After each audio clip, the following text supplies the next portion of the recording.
의문의 변동 숙제 내준 거 다 풀었어요.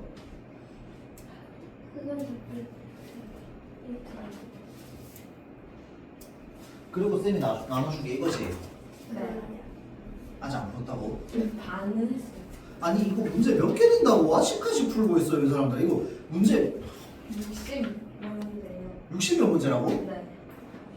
30몇 문제씩 2개예요. 아 2개였어? 그거 하나 했어요. 아 그거 하나 했다고? 네.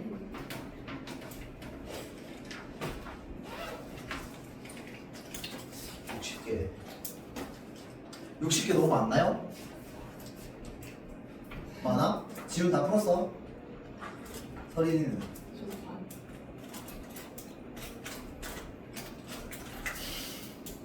반. 아 바빠?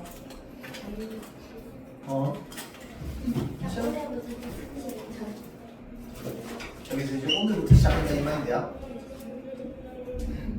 뭔 소리야 이거? 한번 아이 참 미리미리 하면 좋을 텐데 여러분들. 여러분 빨간 날에 할게요. 빨간 날이 언제예요? 토요일. 아 성탄날. 알겠어요. 근데 오늘 또 숙제 나갈 건데? 아니요 이거 이제 문법에서 끝났잖아. 그럼 문법에서 또 해야지. 그러니까 이거 쌓일 거야 여러분들. 했던 거 미리미리 좀 하기를 바랍니다. 할 게 많아요. 우리 육무 치고 나면 계속 육무풀이 해야 된단 말이야. 그래서 지금 오늘까지 하면 이거 문법 다 끝날 거거든요. 문법 거의 다 끝나요. 그러면 다음 주에 그 운동주의 기일쌤이 언제 할지를 고민을 하고 있는데 아마 학교에서 상당히 늦게 할 걸로 예상이 좀 돼가지고 일단은 육모 난이도를 한번 봅시다. 육모 난이도를 보고 육모가 좀 어렵게 나오면은 육모 위주로 좀 많이 하고요. 육모가 좀 평이하게 나오면 운동주의 C를 먼저 하고요. 그렇게 이제 좀 살펴봐야 될 것 같아. 그래서 다음 주에 여러분들 육모 치고 나면은 이제 시험지 들고 와야겠죠. 안 들고 온다고 수업 안 들을 생각이죠? 시험지 들고 오거나. 그렇죠. 그래서 그 육모 치고 나면 매기고 또 이제 점수 다 째깍째깍 또 보내고요. 네, 이제 궁금하네. 자, 시간 표현 우리 지난 시간에 했던 거 간단하게 복습 좀 하면서 넘어가 봅시다. 자, 그래서 일단 기본적으로 시간 표현에서 우리가 중요한 거는 말장난하는 거 조심해야 된다고 했어요. 그렇죠? 자, 그래서 사건시, 발화시 이렇게 나뉘어 있고요. 이 사건시를 기준으로 발화시를 기준으로 그 다음에 사건시가 발화시에 선행한다, 후행한다. 사건시와 발화시가 나중이다, 먼저이다. 이런 식의 표현을 통해서 시간을 표현할 거기 때문에 과거, 현재, 미래라는 말은 웬만하면 나오지 않습니다.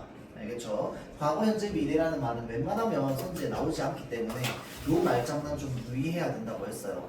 알겠죠? 자, 다음. 자, 시제 표현은 세 가지 선어말 어미, 관형사형 어미, 그리고 시간 부사어 이렇게 세 가지로 실현이 된다고 했습니다.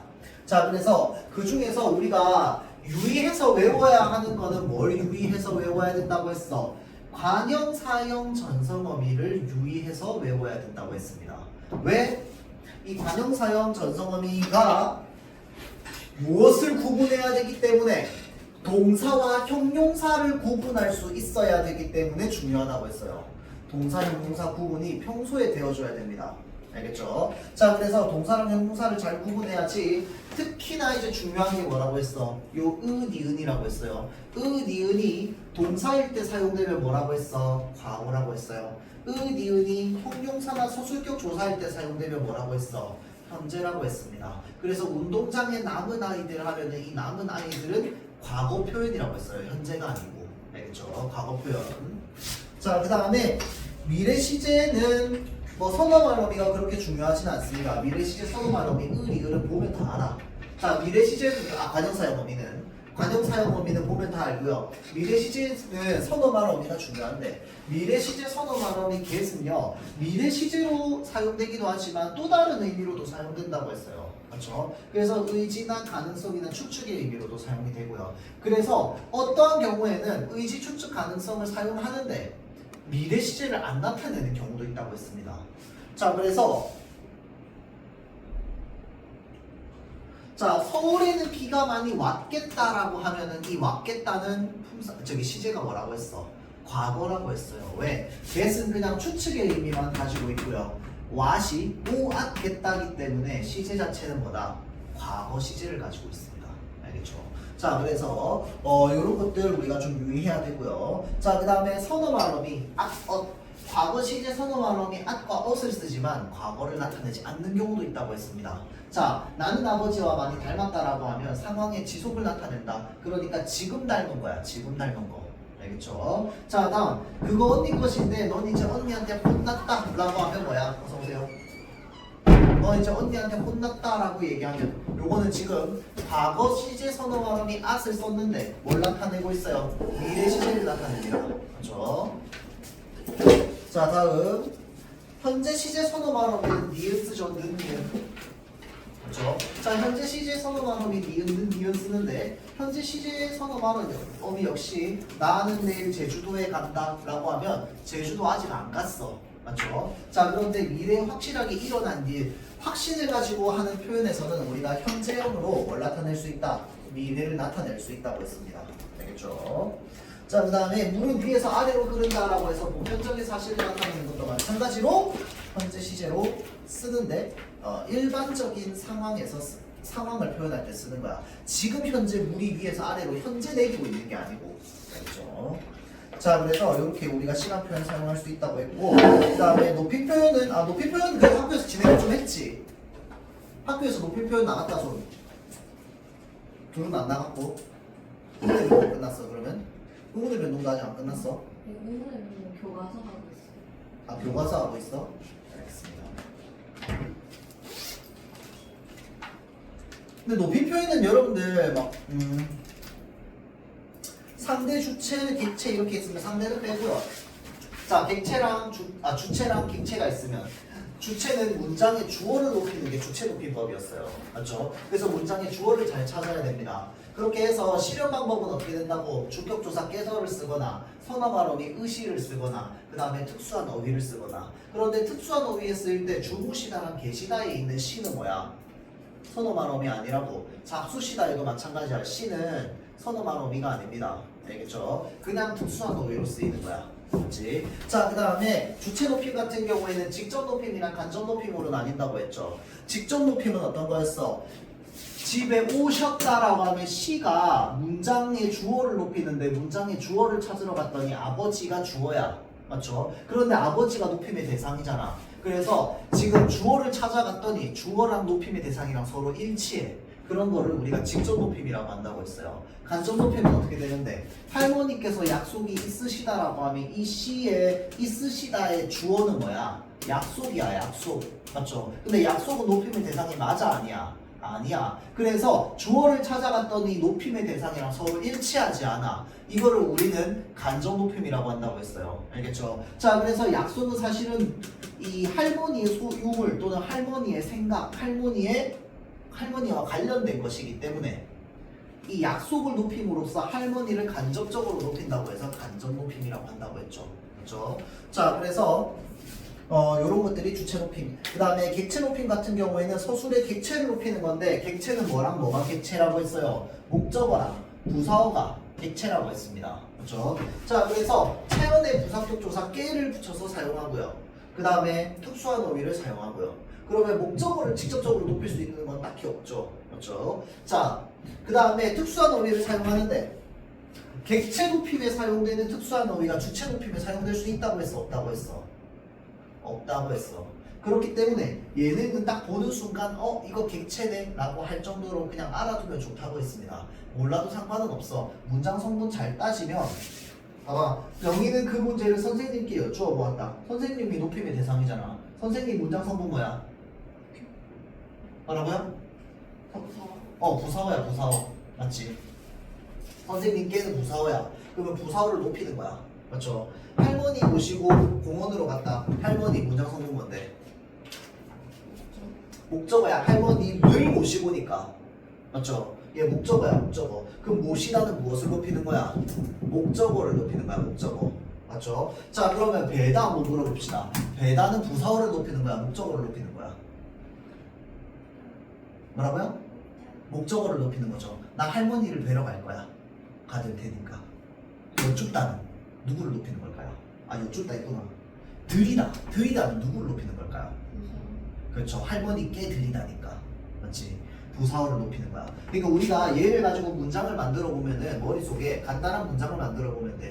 그럼 얘가 부사어를 높이는지 목적어를 높이는지 금방금방 떠올라요. 알겠죠? 그래서 구분 좀 해줘야 됩니다. 장난 좀 치기 때문에. 알겠죠? 그리고 객체 높임에서 사용되는 특수한 어휘는 객체에서만 사용되기 때문에 객체 높임에 사용되는 특수한 어휘들을 좀 알아놓으면 자연스럽게 모두 갈라져요. 주체 높임에서 쓰이는 그 특수한 어휘랑도 좀 갈라집니다. 알겠죠? 그래서 이렇게 생각해가지고 우리가 높임 표현 알아두라고 했습니다. 자, 다음 넘어가서 자, 피동이랑 이거 동작상 한번 봅시다. 동작상.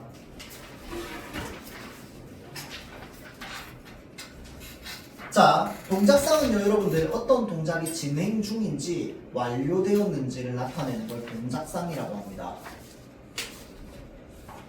자, 그러면 이 문장을 발화하는 시점에, 말하는 시점에 동작이 쭉 이어져 오다가 말하는 시점에 벌써 끝나버렸어. 지금은 안 하고 있어.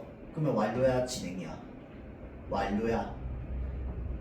발화자가 말을 하고 있는데 말을 하고 있는 와중에도 계속 동작이 이어지고 있어. 그럼 그게 뭐야? 진행이야. 알겠죠? 자, 그래서 진행상 완료상 생각보다 학생들 많이 틀립니다. 일단은 얘네는요, 머릿속으로 생각하기보다 그냥 실현 방법이나 표현 방법을 외우는 게 훨씬 편합니다. 그러면 선생님 또 외워야 돼요. 또 외워야지 뭐 어떡해. 이번에 문법이 두 단원이 들어가지고 외울 게 좀 많습니다. 근데 내가 외우라고 하는 건요, 웬만하면 외우는 게 편해서 그런 거야. 외우는 게 실수가 덜 나와서요. 알겠죠? 자, 그러면 일단 실현 방법부터 보겠습니다. 진행상의 실현 방법에 고 있다. 혹시 외울 필요 있을까요? 전혀 없을걸? 한국 사람이라면 고 있다가 그 진행상이라는 거 엔간하면 다 알걸? 이거는 저기 초등학교 5학년한테 물어봐도 아마 알 거야. 왜냐면 저기 현재 진행형 저기 영어 현재 진행형 배우면서 다 하는 거야. 어머하 고 있다, 어머하 고 있다 쓰잖아. 고 있다가 진행상이라는 거 모르는 사람은 아무도 없을 거야. 뭐가 헷갈려요? 아우, 가다가 헷갈립니다. 자, 물감이 말라 간다라고 얘기하면 이거는요, 진행상입니다. 자, 그러면 진행상의 기본형이 뭔데? 말라 가다야.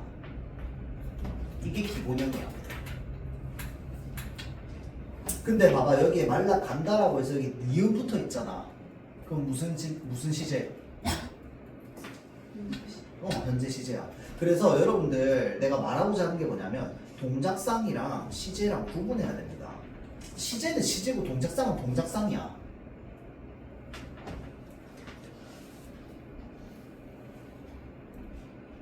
말라 갔다 하는 건데 과거이면서 동시에 진행상이야.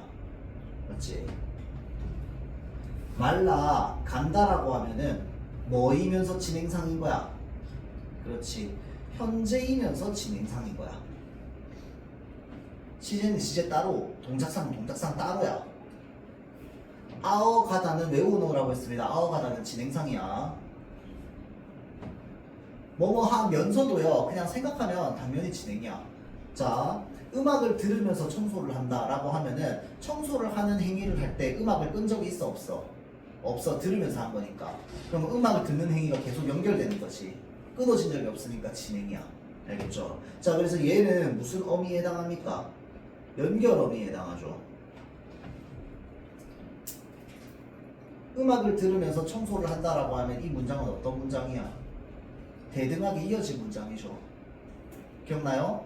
대등하게 이어진 문장이죠. 자, 그래서 이제 이 문장과 문장 사이를 연결해주는 연결어미가로도 저기 동작상을 나타낼 수 있습니다. 알겠죠? 자, 다음 완료 시제 볼게요. 완료 시제. 자, 완료 시제는요. 아어 있다의 별표. 얘 외워야 됩니다. 밑에 잘 보세요. 나팔꽃이 피어있다. 이거 보고 진행이라는 학생이 진짜 많아요. 나팔꽃이 피어있는 건요. 과거입니다. 왜 과거인데요? 아어 있다가 과거라서요. 네. 다시. 아어 있다가 완료입니다. 완료야. 그럼 얘도 완료야. 알겠지? 근데 제 눈앞에 지금 꽃이 피어있는데요. 이거 진행 아니에요. 피는 행위가 끝나니까 보이는 거지. 이해돼요?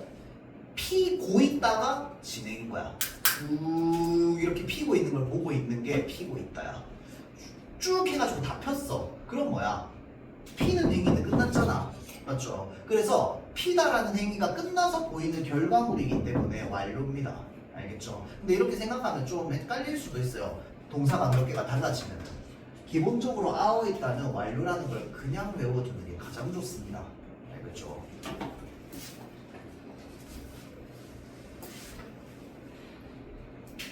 자, 그 다음에 아웃 버리다는 사실 외울 필요 없잖아. 숙제를 모두 해버렸다는데 이게 어떻게 진행이 되겠어? 우리가 보통 일상적으로 쓸 때는 이거는 머릿속에 딱 넣으면 진행, 완료 그냥 바로 떠올라요. 맞죠? 자, 그래서 지금 완료 표현 쉽게 우리가 생각할 수 있어요. 아웃 버리다는. 외우는 건 아웃 가다랑 아웃 있다를 외우는 거야. 알겠죠? 자, 그 다음에 고서, 그것도 연결어이죠. 산책을 하고서야. 자, 이거 산책을 하고서인데 이거 말고 봐봐봐. 위에 있는 예시 그대로 가져와 볼게.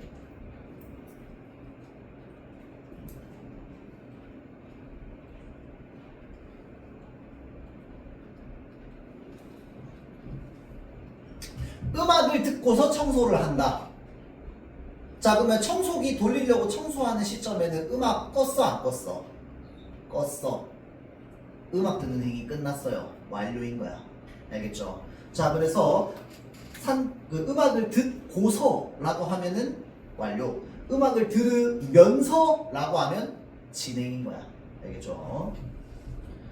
자, 이렇게 보면 되고요. 자, 이제 여기에서 뭘 해야 되냐면, 잠깐만. 지난 시간에 쌤이 이거 절대 시제랑 상대 시제 혹시 얘기했어요?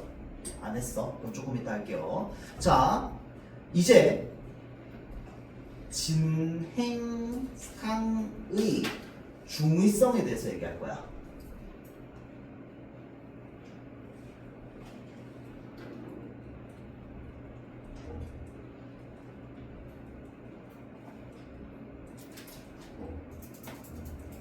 그는 빨간 바지를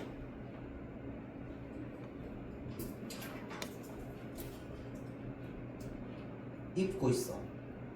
그 사람은 빨간 바지를 입고 있어. 이거 여러분들 머릿속에 떠오르는 이미지가 뭐야? 어떤 이미지가 떠올라요? 그는 빨간 바지를 입고 있어.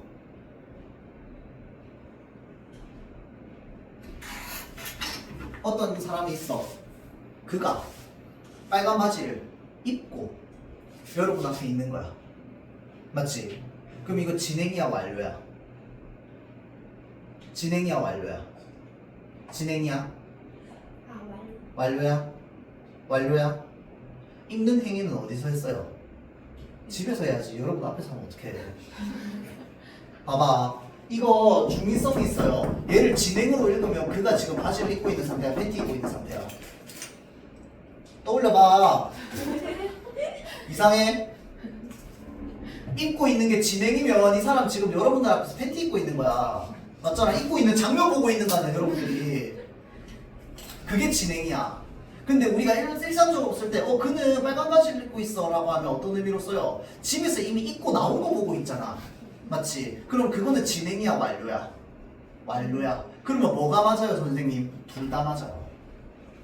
팬티만 입고 있는 걸 보는 것도 입고 있다고요. 다 입은 상태로 보고 있는 것도 입고 있다야.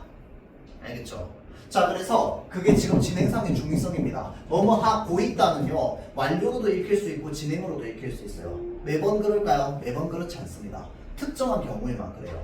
알겠죠? 근데 그거는요 여러분들 어느 정도 몇 번 문장을 보다 보면 느껴집니다. 또 아이들이 버스에 타고 있다. 마찬가지죠. 두 가지 의미로 읽힙니다. 버스 위에 올라타는 동작을 하고 있는 상태야. 그러면 진행이야, 완료야? 진행이야. 근데 애들이 버스에 타가지고 앉아있어. 진행이야, 완료야? 완료야. 머릿속에 그려지죠? 자, 그래서 두 가지 상황이 다 가능합니다. 진행상에서 중의성은. 중의적 표현이 있으면. 알겠죠? 자, 그래서 이거는 알아만 두세요. 학교에서 이렇게 할 수도 있고 안 할 수도 있고. 자, 그러면 이렇게까지 하고 나면 동작상 끝이야. 동작상은 그냥 아오가다랑 아오 있다 외우는 정도에다가 뭐뭐 하고 있다가 뭐 중의성을 가지고 있다 정도만 생각해도 충분해요. 알겠죠? 근데 이제 이거 평소에 문제를 몇 번 안 풀어보면은 순간적으로 그냥 이거 생각하면서 풀어야 되는데 그 적혀 있는 거 보면서 머릿속으로 떠올리는 거야. 지난주에 운동장에 남은 아이들처럼. 이러면 헷갈릴 수 있다고. 알겠죠? 그래서 일단 기본적으로 실현 방법 꼭 외워놓도록 합니다. 자, 그 다음 잘 보세요. 우리는요 국어에 상대 시제랑 절대 시제라는 말이 있습니다.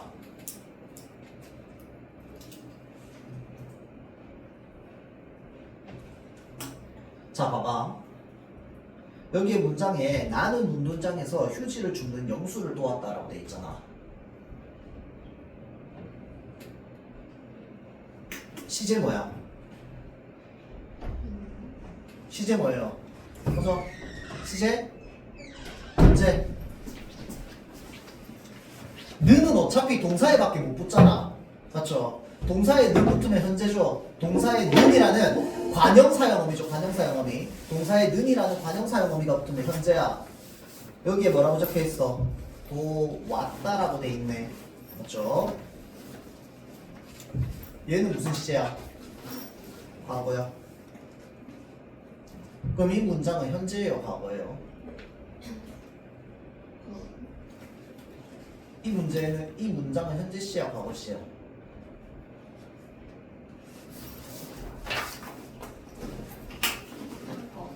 뭐라고요? 왜 과거예요?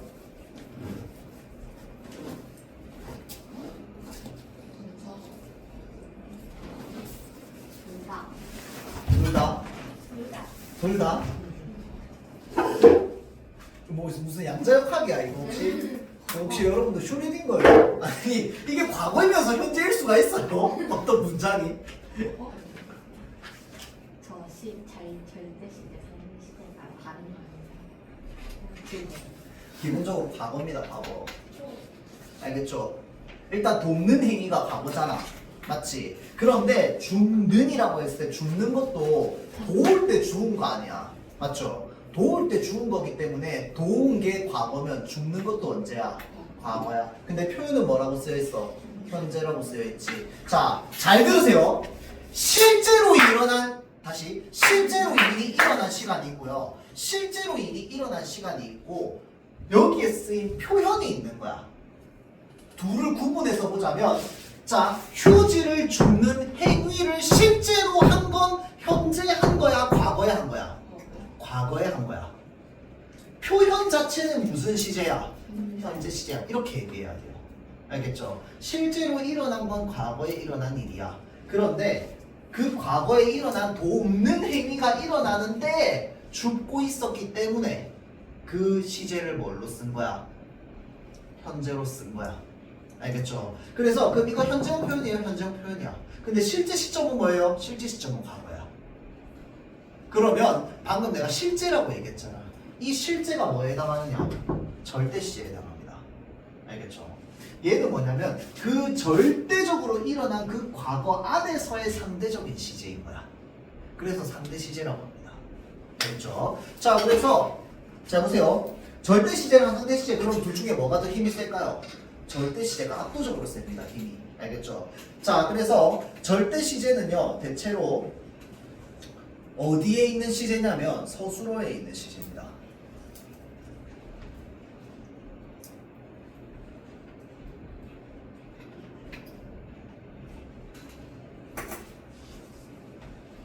자, 그래서 여기 적혀있죠. 절대 시제라고 하면 어디에서 나타난다? 종결형에서 나타난다. 자, 다음 사건시를 기준으로 하는 시제를 뭐라고 한다? 상대시제라고 합니다. 사건시는 이 사건시가 여기서는 뭐가 사건시야? 돕는 행위가 일어난 시점이 사건시야. 알겠죠? 자, 주로 어디에서 나타난다? 관형 사용 의미에서 나타납니다. 그럼 이거 가지고 학교에서 대체로 어떤 거 물어볼까요? 이런 거 여기다가 밑줄 이렇게 꺼놓고 이제 시점이 일치하는지 안 일치하는지, 그러니까 사건이 일어난 시점이 일치하는지 안 일치하는지를 대체로 많이 물어봐요. 자, 잘 보세요. 나는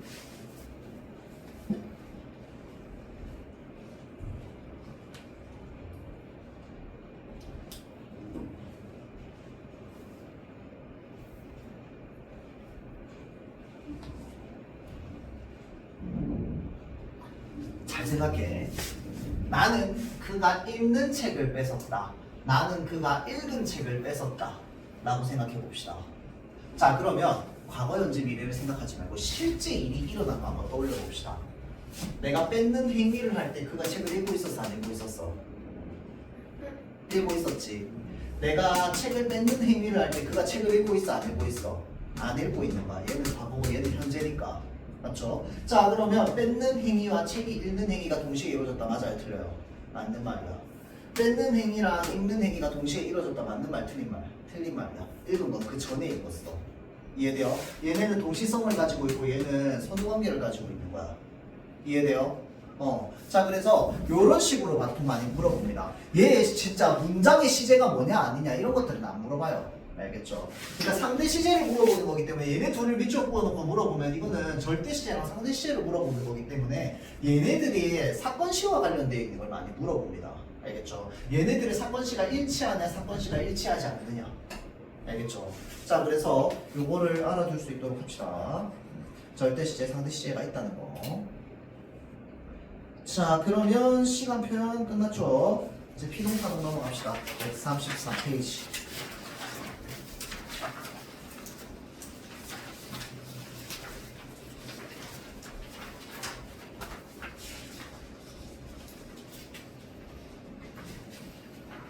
자, 이 피동사동이요 진짜 중요한데 진짜 어렵습니다. 대체로 여러분들이 여기서 많이 무너져요. 알겠죠? 그러니까 다 안다고 생각하는데 틀려서 와요. 이게 심지어 풀 때도 내가 맞다고 생각하면서 풀어. 근데 나중 보면 아니야. 그래서 이런 경우가 너무 많기 때문에 얘네는요 대충 알면 안 되고 좀 진짜 빡세게 좀 알아둬야 됩니다. 알겠죠? 자, 그래서 피동 표현은요 주어가 자기 힘으로 행동을 하면 그게 능동. 주어가 동작을 당하면 뭐라고 얘기한다? 피동이라고 얘기합니다. 이렇게 생각하면 너무 쉬워. 자, 고양이가 쥐를 잡았다. 다음, 쥐가 고양이에게 잡혔다. 자, 이렇게 있으면 고양이가 쥐를 잡았다라고 하는 건 잡는 행위 자체를 누가 하는 거야? 고양이가 하는 거야. 맞죠? 고양이가 쥐를 잡은 거니까. 그러면 동작의 주체는 주어를 말하죠. 동작의 주어가 고양이 맞지.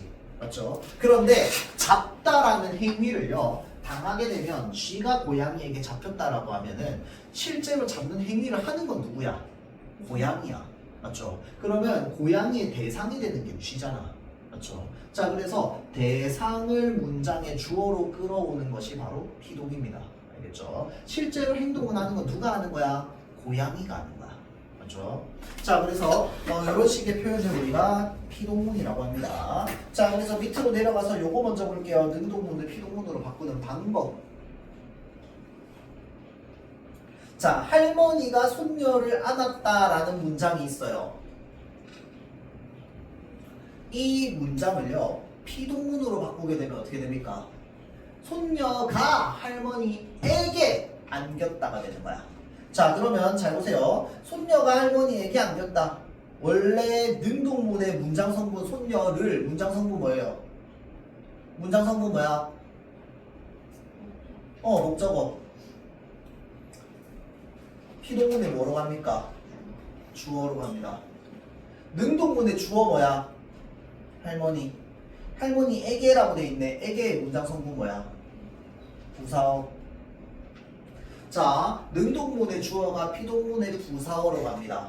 그리고 원래 서술어 그대로 똑같고요. 근데 바뀌는 건 뭐야? 얘는 능동문의 동사라고 해서 능동사라고 합니다. 피동문의 동사라고 해서 피동사라고 해요.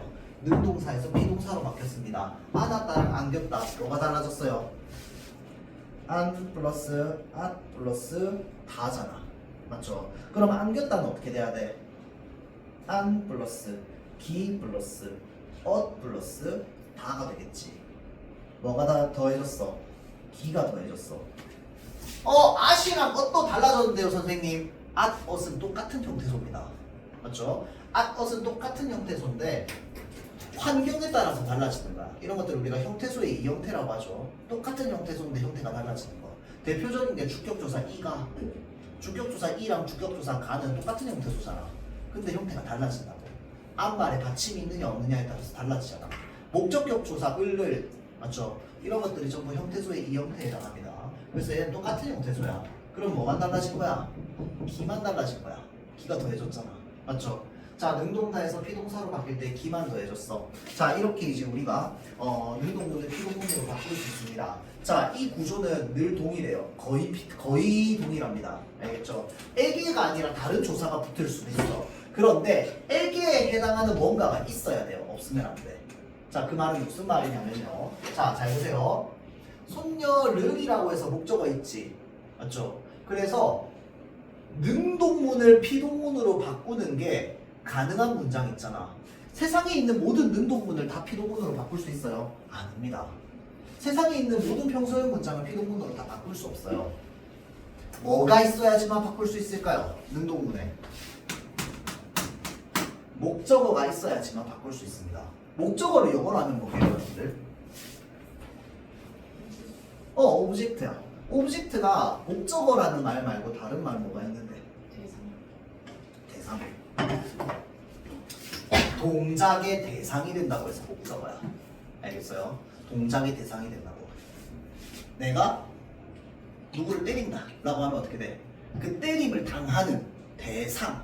알겠죠? 자, 그래서 대상을 목적어라고 합니다.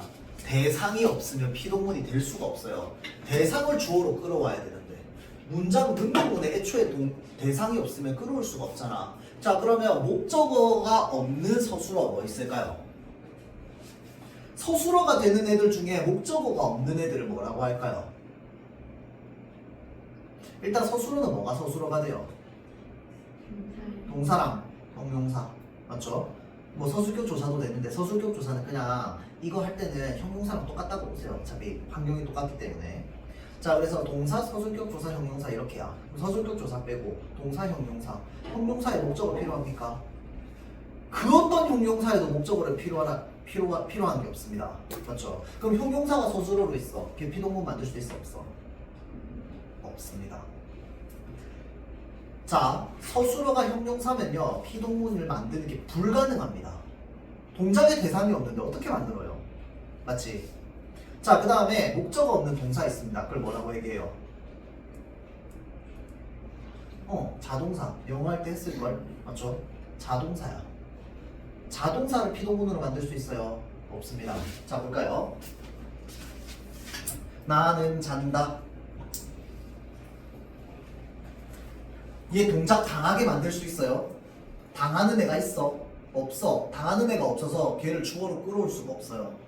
나는 잔다는 피동문으로 만들 수 없습니다. 왜? 동사가 자동사라서요. 알겠죠? 자, 그래서 반드시 피동문의 서술어는요 뭐여야만 할까요? 타동사여야만 합니다. 내가 이거를 왜 이렇게 얘기하냐면요, 우리가 결국은 피동문만 물어보는 경우는 없어요. 그거는 중학 수준이야. 이번에 교육과정 바뀌면서 피동문 중학교 2학년 교과서에 들어갔거든. 피동문 하나만 나오면 중학교 2학년도 충분히 가능해. 어려운 건 뭐 때문이야? 사동 때문이야. 비슷한 표현 때문에. 자, 사동 표현은요 타동사가 아니라도 사동 표현을 만들 수 있어요. 형용사도 만들 수 있고 자동사도 만들 수 있어. 그러면 판단하기 좋은 방법 뭐야? 안겼다라고 돼 있지만 안겼다의 기본형 뭐야? 안따잖아. 안따. 맞지? 그럼 안따가 원래 목적어가 있었는지 없었는지 생각해봐. 나는 안따 돼요 안 돼요? 안 돼. 나는 강아지를 안았다 돼요 안 돼요? 돼요. 목적어를 필요로 하는 서술어야. 그러면 얘는 피동이 될 수 있는 거야. 당연히 사동도 될 수 있겠지만 피동은요 일단 기본적으로 원래 문장에 목적어가 없으면 될 수 없다는 걸 우리가 인지하고 있으면 여러 방면으로 활용할 수 있어요. 알겠지? 피동이랑 사동을 구분하는 건 한 가지 방법만으로 절대 해서는 안 됩니다. 여러 가지 방법을 써야 돼요. 그래야지 뭔가 그러니까 여러 번 검증해야 돼. 얘가 진짜 맞는지 아닌지는. 알겠죠? 근데 그거 머릿속으로 하면 되게 빠르게 합니다. 한 3초면 한 두세 방법 사용할 수 있어요. 이렇게도 해보고 저렇게도 해보고. 그렇게 판단하는데 오래 걸리지 않습니다. 근데 한 가지 방법으로만 하면 절대 안 돼. 알겠죠? 자, 다시 위로 올라가서 이제 실현 방법 봅시다. 이렇게 하고 나면 쉬워. 자, 실현 방법은요 두 가지입니다. 첫 번째, 파생적 피동문을 만들어내는 방식이 있고요. 통사적 피동문을 만들어내는 방식이 있습니다. 파생적 피동문을 만든다는 건 파생적이라고 하는 건 파생어가 만들어진다는 거야. 파생어는 뭐랑 뭐가 만나 있어야 파생어야? 어근이랑 접사가 만나 있어야 파생어야. 맞죠? 자, 그래서 전미사를 붙일 거야. 피동전미사. 이히리 기를 붙입니다. 이히리 기를. 꼭 히, 다의 히. 안겼다의 안기, 었다의 기. 이런 애들. 이히리 기. 선생님, 그러면 어떨 때 이를 쓰고 어떨 때 히를 쓰고 어떨 때 리를 써요? 그건 모릅니다. 그냥 우리는 한국 사람이라서 그냥 얘에다가 이히리기 중에 어울리는 거 넣어보면 돼요. 알겠죠? 안따에다가 안히다, 안리다 안 쓰잖아. 안기다야. 맞죠? 그래서 우리 그냥 이히리기 중에 하나씩 넣어보면 됩니다. 그래서 친절히 여기에 이렇게 나와 있기도 합니다. 보면 되게 당연할 거야. 그래서 그런 것들을 구분하는 건 별로 물어보지는 않고요.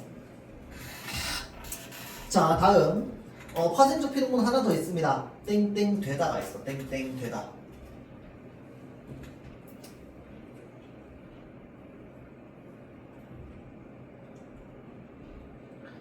자, 우리 땡땡 하다라는 말이 있어요. 맞지? 이 하다의 성분이 뭔데? 자, 얘는 전미사입니다. 땡땡하다, 예를 들어서 생각하다. 자, 그러면 생각의 품사가 뭐야? 생각 품사 뭐야? 명사야. 혹시 우리가 생각하다라는 말이 있으면 생각을 생각 띄우고 하다라고 해? 아니면 생각 붙이고 하다라고 해? 붙이고. 그럼 얘는 하나의 단어라는 거네. 우리말에서 붙일 수 있는 건 조사밖에 없잖아. 품사로 따지면. 맞죠? 조사를 제외하고는 다 띄워 써야 된단 말이야. 근데 생각 플러스 하다 붙여서 놨네. 근데 하다가 조사는 아니잖아. 서술어를 만들어줄 수 있는 조사는 이다밖에 없으니까. 서술격 조사 이다밖에 없으니까. 자, 그럼 생각해봐. 생각이라는 명사를 하다를 붙였더니 품사가 어떻게 됐어? 생각하다 품사 뭐야? 생각하다 품사 뭐예요? 동사. 자, 품사를 바꿔주는 건 우리말에서 뭐만 할 수 있다고? 전미사만 할 수 있다고. 접사만 할 수 있습니다.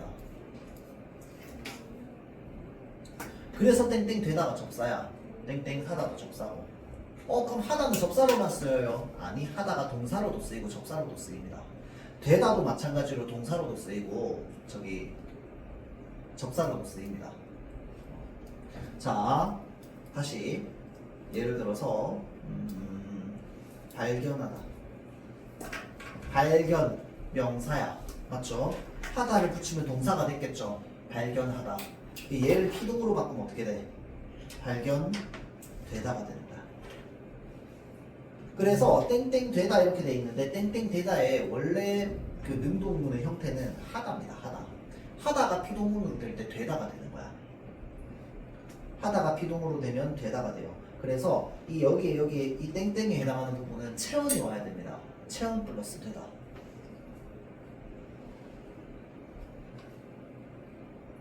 자, 이렇게 두 가지 방법으로 파생적 피동문 만들 수 있습니다. 자, 다음 통사적 피동문. 통사적이라고 하는 게 무슨 말인데? 유사한 통사 구조를 반복한다. 통사. 유사한 통사 구조를 반복한다. 통사. 문장스럽다는 이야기입니다. 통사 구조, 문장 구조 똑같은 말이잖아. 맞죠? 자, 그래서 통사적 피동문은 상대적으로 좀 더 문장스러운 피동문이라는 건데 그 말은 무슨 말이냐면 상대적으로 좀 더 길게 쓰인다 이 말이야. 자, 그래서 용언의 어간에다가 뭐가 붙냐면 아어지다가 붙는 거야. 또는 용언의 어간에 개되다가 붙는 거야. 이 아어지다가 사실은요 원래 아어 띄우고 치다거든. 근데 붙였어도 되는 거야. 개되다도 마찬가지로 띄어 쓰는 건데 붙였어도 돼요. 그러니까 띄어 쓴다. 원래는 띄어 쓰는 게 원칙이거든. 그러면 띄어 쓴다라고 생각해 보면 어떻게 되는 거야? 얘는 뭔가 약간 문장스럽게 길어지는 거야. 알겠죠? 그래서 그런 것들을 우리가 통사적이라고 합니다. 알겠죠? 자, 그래서 통사적 피동문이라고 하는데 이 아어지다 잘 보세요. 용언의 어간 원래 기본형은 배다야 배다. 맞지? 배다의 배까지가 어간이잖아. 맞죠? 그러면 어간에다가 뭐 붙이는 거야? 어지다를 붙이는 거야. 배어지다. 자, 그러면 이런 거 있으면 이제 여러분들 전부 어떻게 해야 될까요? 다 풀어 적어야 됩니다. 배어지었다 그치? 어은 시간 표현이니까 빼. 여기서는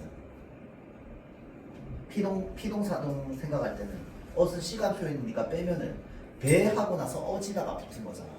맞죠? 자, 그리고 이 어지다에다가 별표 하나 좀 적어줍시다. 별표 치는 전부 외워야 돼요. 어지다를 외웁니다. 알겠죠? 왜 외워야 되냐면요, 여러분들 이 히리기랑 아오지다랑 서로 왔다 갔다가 가능한 경우가 있습니다. 자, 가로수가 사람들에게 뽑혔다라고 돼 있지. 여기에 아오지다 붙이면 어떻게 되는데? 자, 가로수가 사람들에게 뽑아졌다 말 돼요, 안 돼요? 됩니다. 맞죠? 자, 그래서 이 히리기 중에서 히를 빼고요. 지금 뭘 넣은 거야? 아지다를 넣은 거야. 이런 식으로 피동을 확인하는 거야.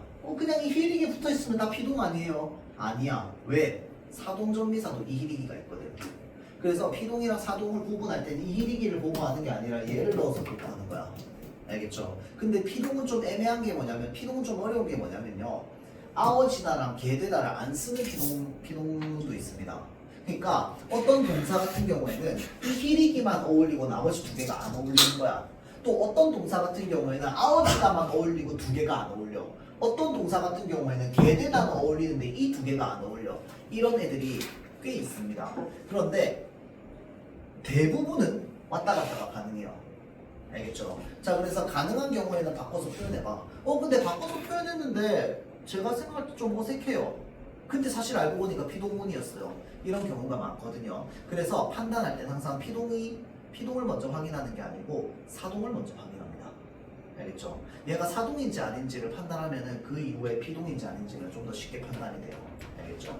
그렇게 생각해야지 실수를 좀 덜합니다. 우리가 피동과 사동을 구분하는 데 있어서 결국은 몰라서 틀리는 게 아니고 읽었는데 순간적으로 얘의 의미가 어떤지가 파악이 안 돼서, 그러니까 생각이 안 돼서 틀리는 거거든. 그러면 그 생각의 오류를 최대한 줄일 수 있는 방향을 생각할 때 사동 먼저 판단하는 게 더 좋습니다. 사동 판단하고 그 다음에 피동 판단해. 알겠죠? 하여튼 근데 우리는 지금 방금 피동까지 하고 있으니까 피동은 이렇게 이제 왔다 갔다 가능하다 정도까지만 알고 있으면 돼요. 알겠죠? 자, 그 다음 이중 피동입니다. 이중이라고 하는 게 뭐야? 두 번 중첩됐다는 거야. 자, 이게 뭐 때문에 생기는 거냐면 결국은 우리가 생활을 하다 보면은 이거 둘 다 쓴단 말이야. 파생적 피동문도 많이 쓰고 통사적 피동문도 많이 쓰거든요. 그러다 보니까 둘을 뭐 해버리는 거야? 합쳐버리는 거야. 두 번 써버리는 거지. 돼요, 안 돼요? 안 되는 거야. 자, 곤충의 몸은 머리, 가슴, 배로 나뉘어집니다. 이거 틀린 표현입니다. 자, 이거 왜 틀렸냐면요, 나뉘어집니다잖아. 그치? 얘 가장 최초의 기본형부터 찾아야 돼요. 최초의 기본형. 그러니까 피동이 아니라 능동일 때 최초의 기본형 뭐야? 나누다야. 최초의 기본형 찾는 이유는 뭘까요? 뭘까요? 뭘 갈라줘야 돼서? 어간과 어미를 갈라줘야 됐습니다.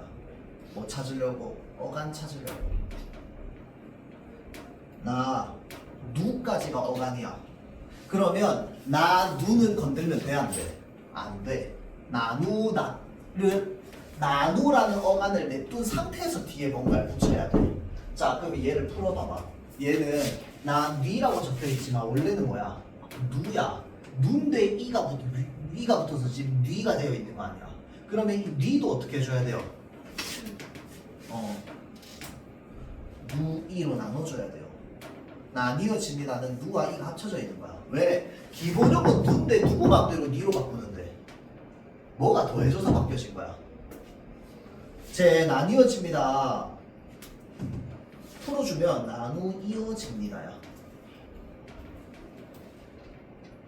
자 그럼 봐봐. 어간은 나누였잖아. 원래 어간 나누였지. 거기에 뭐가 붙었어? 이 붙었지. 그리고 나서 어지다가 붙은 거야. 그래서 이도 쓰였고 어지다도 쓰인 거야. 여기 문장에는 이게 보여야 돼. 나누라는 어간에 이가 붙었고 그 뒤에 어지다가 붙은 거야. 그러면 얘도 피동정미사 얘도 피동정미사 두 번 쓰였지. 이래서 이중피동이야. 알겠죠? 그러면 얘를 올바른 표현으로 바꾸려면 어떻게 해야 될까요? 딱 봐봐. 나 누는 지켜줘야 돼. 어간이니까. 어간 나 누를 냅둔 상태로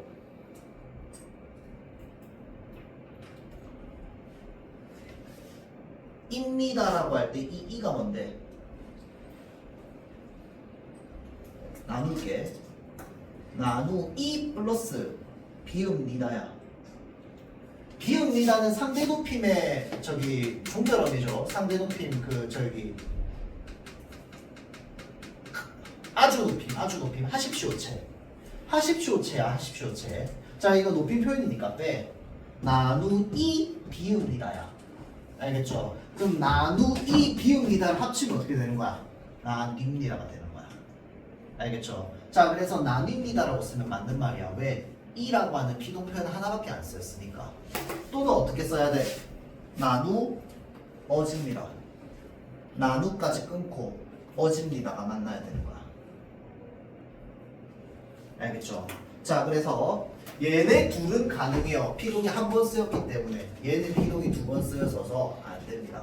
이거 생각보다 여러분들 일상생활할 때 진짜 많이 씁니다. 여러분도 많이 쓰고요. 방송 보다 보면 방송하는 사람들도 진짜 많이 써요. 잘못된 이중 피동을. 이제 스포츠 경기를 많이 보는데 야구 경기나 이런 거 보다 보면은 이제 그 캐스터가 있어요. 진행자. 보통 그런 사람들은 아나운서가 하죠. 아나운서는 보통 안 들려요. 이미 이런 거 다 배우고 들어온 사람들이니까.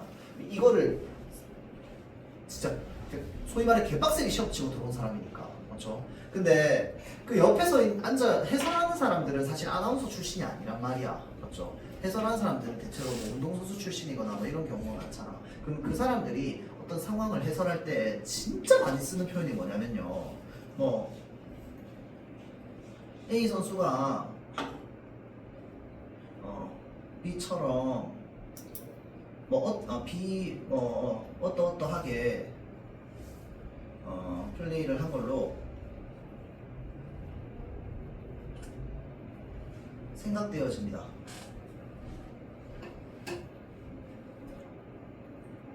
라는 표현을 진짜 많이 써요. 근데 이거 쓰면 돼? 안 돼? 안 돼. 왜? 뭐랑 뭐가 합쳐진 거야 지금? 뭐뭐 되다랑 어집니다가 합쳐진 거잖아. 맞죠? 자 그래서 이런 식으로도 가능한 거야. 땡땡 되다도 생각되다도 피동 표현이라고 했잖아. 근데 어지다도 피동 표현이잖아. 그래서 생각되어집니다 라고 하면 틀린 말이야. 알겠죠? 피동에 피동을 더한 거니까. 이것도 마찬가지로 이중 피동입니다. 알겠죠? 그러면 얘는 어떻게 써야 돼? 생각 됩니다. 이렇게 써야 되겠지.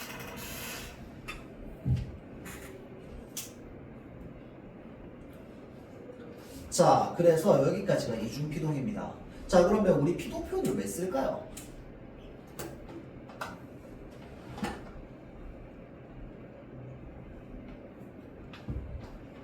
자, 여기 표시. 피동 표현은요, 동작을 당한 대상을 강조하고 싶을 때 일단 1차적으로 씁니다. 쥐가 고양이에게 잡혔다라고 하면 고양이가 중요한 거야? 쥐가 중요한 거야? 쥐가 중요한 거야. 고양이가 쥐를 잡았다라고 하면 쥐가 중요한 거야? 고양이가 중요한 거야? 고양이가 중요한 거야. 자 그러면 쥐가 고양이에게 잡혔다라고 하면 피동문이잖아.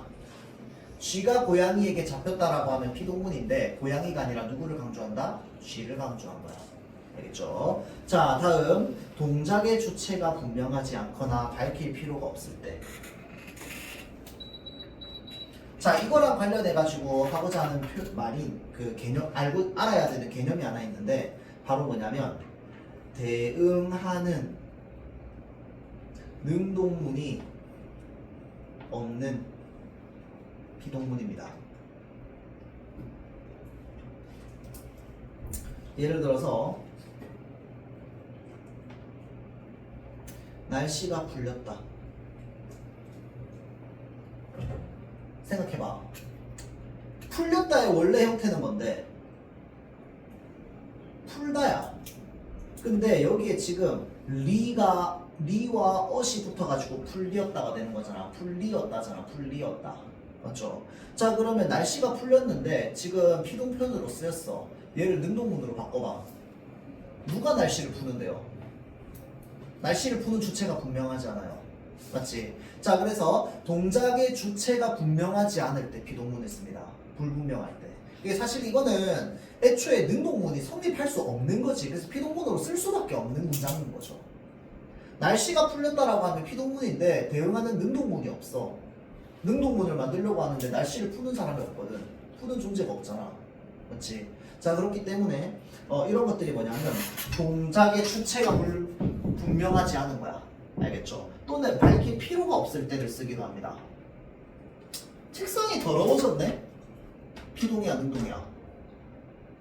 어지다, 더러워지다, 더러우어지다. 피동이잖아. 책상이 더러워졌네. 더럽힌 사람이 안 궁금할 때가 있을 거 아니야. 그치? 그냥 더러워졌다는 걸 얘기하고 싶을 때. 그럼 이 책상을 더럽힌 사람은 우리가 궁금하지 않단 말이야. 맞죠? 주체를 밝힐 필요가 없을 때 비동 표현을 씁니다. 알겠죠? 자, 그 다음에 여기서 좀 더 나가서 주체를 밝히려고 하지 않는데 플러스